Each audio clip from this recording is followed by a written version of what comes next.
This is part 2 of what's new in AutoCAD 2010, and what we're going to do here is primarily look at the new ribbon features in AutoCAD 2010. Now you'll notice that we have the Home tab here at the top of the screen, and as you can see we also have Insert, which is a new tab, and as you can see we can insert blocks, attributes, references, we can import, we can put data in, we can link and embed, and we've also got content here where we can use Autodesk Seek, which searches the Autodesk Seek website for content relevant to the keywords entered in this box here.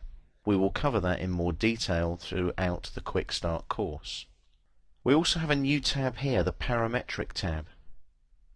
Now these are new features for AutoCAD 2010 only, and what they allow you to do is apply geometric and dimensional constraints to objects in AutoCAD, allowing you to parametric model within AutoCAD. So for example, I have a line here that is horizontal. I also have a line here that is at an angle. I want the angled line to always remain parallel to the horizontal line.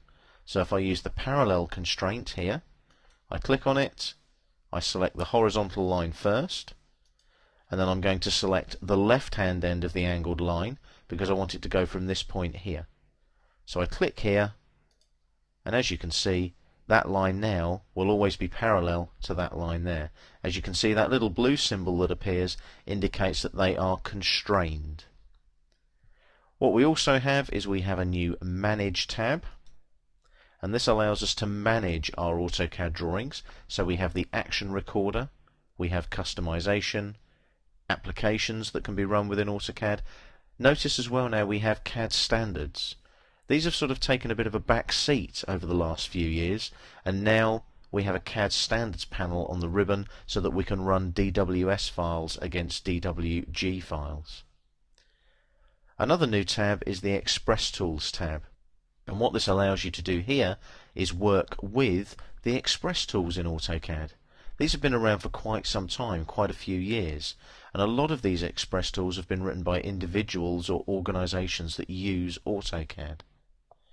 One of my favorites here is the arc aligned text. If I click here and come into the drawing, it prompts me to select an arc or some arc aligned text. I'm going to select my arc here, and as soon as I click there, it prompts me now to put the arc aligned text in the dialog box there. I can select a font or a text style. I'm going to select the Verdana font, and the text that I'm going to put in there is "This is arc aligned text," like so. So as you can see there, I've put some text into the dialog box.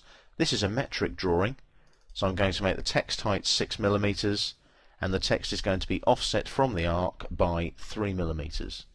When I click on OK, it takes a few seconds to think about it, and then what it'll do is it'll place that text around the arc for me. So as you can see, there's the arc aligned text.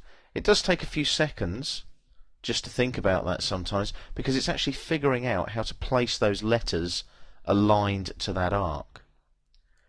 So as you can see, lots of new features, lots of new smaller features available in AutoCAD 2010 to allow you to be more productive and more effective.